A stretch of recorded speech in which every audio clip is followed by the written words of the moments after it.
Hello students, welcome to Chemistry by RS Ma'am. Namaskar parents and educators. Today we will discuss two important questions from NEET PYQ. Alright, medical entrance examination में आए हुए question है जिनका discussion मैं आज की class में करूंगी. ऑलराइट, अब एक और इम्पॉर्टेंट चीज बच्चों, अगर आपका कोई भी क्वेश्चन आ रहा हो, डाउट आ रहा हो केमिस्ट्री में, तो आप इस ईमेल एड्रेस पर सेंड कर सकते हो. व्हाट्सएप नंबर भी गिवन है, व्हाट्सएप नंबर भी आप यूज कर सकते हो. अगर कोई किसी क्वेश्चन का आप पिक्चर भेज रहे हो तो ट्राई करना ओरिजिनल सोर्स से भेजने का, पिक्चर सही हो, क्लियर हो, इस चीज का थोड़ा ध्यान रखना. ऑलराइट, अपना इंफॉर्मेशन भी आप जरूर से ऐड करना, आपको आपका सॉल्यूशन विद इन 24 आवर्स मिल जाएगा. ऑलराइट, वीडियो को लाइक करें और सब्सक्राइब करें. Thank you. तो चलो अब डिस्कशन में चलते हैं. फर्स्ट क्वेश्चन जो मैंने सेलेक्ट किया है आज के डिस्कशन के लिए, it is percentage of selenium, selenium in peroxidase in anhydrase enzyme is. कोई सब्सटेंस है ये, उसमें percentage of selenium is given 0.5% by weight. This is the important part. ठीक है, सेलेनियम का परसेंटेज गिवन है इस पर्टिकुलर सब्सटेंस में, है ना, 0.5% by weight of this substance. Alright, atomic weight of selenium. अच्छा, ये कॉमा से पहले जो भी इंफॉर्मेशन है वो किसके बारे में है, जिसके बारे में रिलेटेड बातचीत हो रही है. ऑलराइट, तो परसेंटेज ऑफ सेलेनियम की बातचीत हो रही है, तो with in bracket atomic weight भी किसका गिवन है, सेलेनियम का. ऑलराइट, इस तरह से मीनिंग को हम इस तरह से समझेंगे यहाँ से. ऑलराइट, कंफ्यूज नहीं होना है. तो ध्यान रखना, एक एक वर्ड, कॉमा, इन सब का मीनिंग होता है, फुल स्टॉप, इन सब का मीनिंग होता है, उसको भी हमें यूज जरूर करना है कि डेटा किस तरह से हम लोग एनालाइज करेंगे किसी एक पर्टिकुलर क्वेश्चन का. ऑलराइट, ठीक है.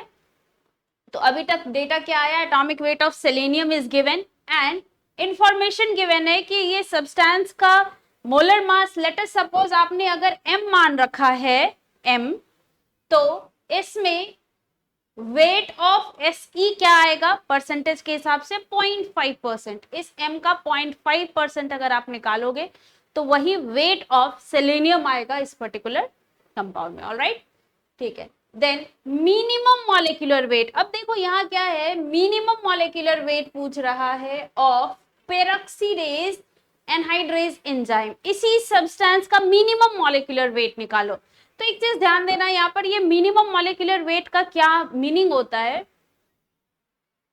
सेलेनियम के हिसाब से हम लोग अभी क्वेश्चन में आगे जाने की कोशिश कर रहे हैं. राइट, तो सेलेनियम मिनिमम मॉलिक्यूलर वेट का क्या मतलब, सेलेनियम का मिनिमम अमाउंट अगर आप प्रेजेंट रखो एक मॉलिक्यूल में, तो मिनिमम अमाउंट सेलेनियम का क्या प्रेजेंट रख सकते हो, एक एटम, उससे कम तो कर ही नहीं सकते. राइट, तो फॉर एग्जांपल हमारा ये जो भी कंपाउंड है, इसमें बहुत सारे डिफरेंट एलिमेंट्स होंगे.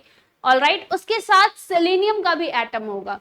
तो मिनिमम मॉलिक्यूलर वेट का मतलब क्या होता है कि भाई सेलेनियम का, जिसके बारे में क्वेश्चन में इंफॉर्मेशन गिवन हो, उस पर्टिकुलर एलिमेंट का मिनिमम नंबर आप लेके चल लो. तो मिनिमम नंबर मतलब लेट अस सपोज एक मॉलिक्यूल में एक ही एटम प्रेजेंट है. ऑलराइट, तो इसका मतलब एक मॉलिक्यूल. अच्छा, एक चीज और ध्यान रखना, मॉलिक्यूलर वेट का यूनिट ग्राम पर मोल में आ जाता है ना, मोलर मास अगर कहो तो. राइट, और इसी का एक मॉलिक्यूल का मास अगर कहो तो वही वैल्यू, सेम वैल्यू, m ही वैल्यू आएगा, लेकिन यूनिट अभी AMU होगा या फिर यूनिफाइड मास, यू के टर्म में हम उसे डिफाइन करते हैं. ठीक है, रिलेटिव ले लो तो वैल्यू भी लिख सकते हैं.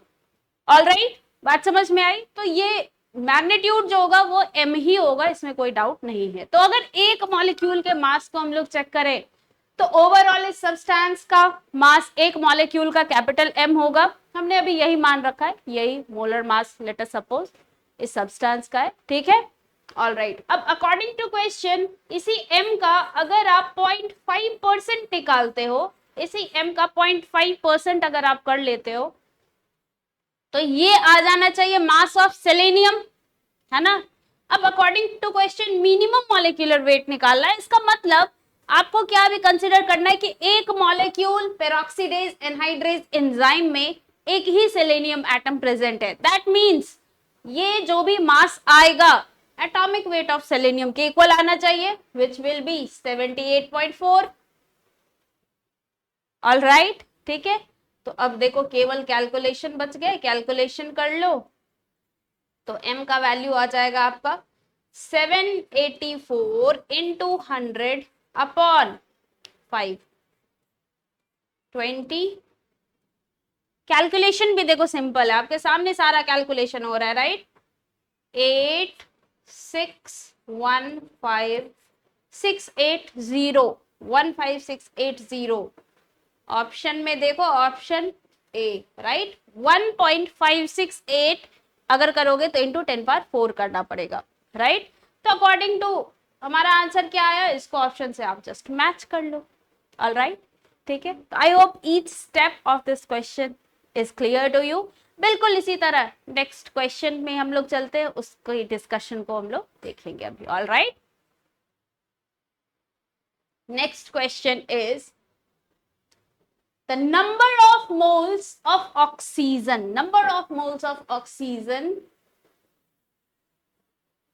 in 1 liter of air।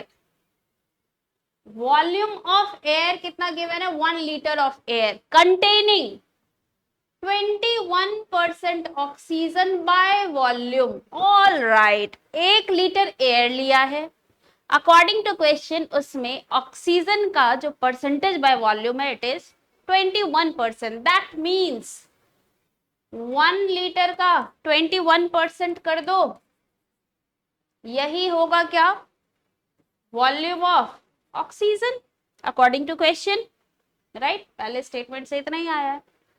अब बोला अंडर स्टैंडर्ड कंडीशन मुझे ये बता दो number of mole of oxygen कितना है। ऑल राइट, तो स्टैंडर्ड कंडीशन में हमें पता होता है कि 1 मोल ऑक्सीजन अगर रहे तो उसका वॉल्यूम आएगा 22.4 लीटर्स, है ना, 1 मोल ऑक्सीजन के लिए, राइट। तो एक काम करते हैं ना, इस क्वेश्चन में मोल्स ऑफ ऑक्सीजन निकालना है हमें। तो मोल्स ऑफ ऑक्सीजन निकालने के लिए क्या करोगे, 1 लीटर में होता है 22.4, सॉरी 1 मोल ऑक्सीजन ये ऑक्यूपाई करता है 22.4 लीटर्स। अब यहां से वॉल्यूम ऑफ O2 निकल आएगा विच विल बी 0.21 लीटर्स, है ना। तो अब सीधे सीधे फॉर्मूला यूज कर लेते हैं हम लोग, बात समझे। तो फॉर्मूला यूज कर लेते, number of moles of O2, volume के टर्म वाला फॉर्मूला यूज करेंगे नंबर ऑफ मोल का। तो volume given volume of oxygen divided by 1 मोल का जो वैल्यू होता है 22.4 लीटर्स पर मोल, है ना, ऑक्सीजन का, राइट। किसी भी गैस का इनफैक्ट स्टैंडर्ड कंडीशन में 1 मोल का यही वैल्यू आता है जो कि ऑक्यूपाई करता है, मोलर वॉल्यूम कहते हैं, राइट, एट एसटीपी। वॉल्यूम हमें कितना आया यहाँ पर 0.21 लीटर अपॉन 22.4 लीटर पर मोल, ठीक है। आंसर कैलकुलेट कर लो, यही आ जाएगा number of moles of O2, ठीक है। तो 21 अपॉन 2240। कैलकुलेशन पे थोड़ा ध्यान देना बच्चों, देखो मैं आपके सामने कैलकुलेशन कर रही हूँ। 0.0 अभी भी कैंसिल आउट नहीं होगा, ये है ना, डिविजिबल नहीं होगा। पॉइंट फिर एक 0 दिया, 2100 अभी भी एक और 0 ऐड होगा, राइट। तो अब आप चेक कर लेना 224 और यहाँ है 21,000, है ना, 2240। तो 9 से अगर आप करोगे ना तो 9 इंटू 2 18 दिख रहा है, तो 9 से ही करते हैं क्योंकि 10 में तो ज्यादा हो जाएगा।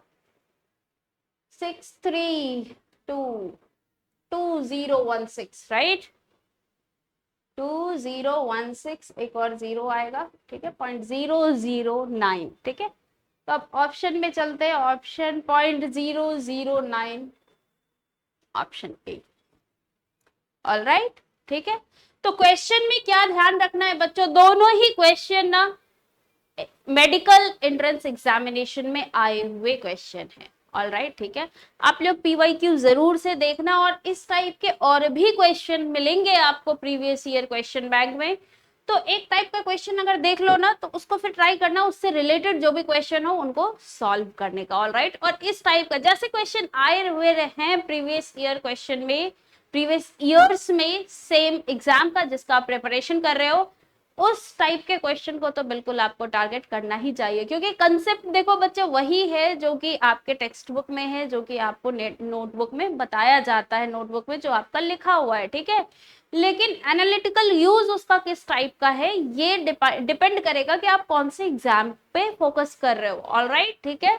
तो प्रीवियस ईयर क्वेश्चन बहुत ज्यादा इंपॉर्टेंट होता है, उसको सॉल्व जरूर से करें। एंड के लिए मत रहने देना कि भाई एग्जाम जब होगा उससे एक महीने पहले या 2 महीने पहले करूंगा या करूंगी। पहले से ही उस टाइप के क्वेश्चन को सॉल्व करते जाओ, क्योंकि जो भी टेस्ट आप अपीयर करोगे उसमें सिमिलर टाइप के ही क्वेश्चन आएंगे, ठीक है। तभी आपका एक्चुअल मूल्यांकन हो पाएगा कि आप जिस पर्टिकुलर एग्जाम के लिए प्रिपरेशन कर रहे हो उसमें आप कितने हद तक, एक होता है ना सक्सेस के लैडर पर, कितने हद तक आप आगे की तरफ बढ़ रहे हो। ऑलराइट, ठीक है। तो इन पॉइंट्स को ध्यान रखना और वीडियोस का लाभ उठाते रहना आप लोग। और कोई क्वेश्चन आए तो मुझे याद करना, मुझे सेंड कर देना, आपको सॉल्यूशन जरूर से मिलेगा। ऑलराइट, नेक्स्ट कुछ और इंपॉर्टेंट क्वेश्चन के साथ मैं अगले वीडियो में आपसे मिलूंगी। Thank you so much.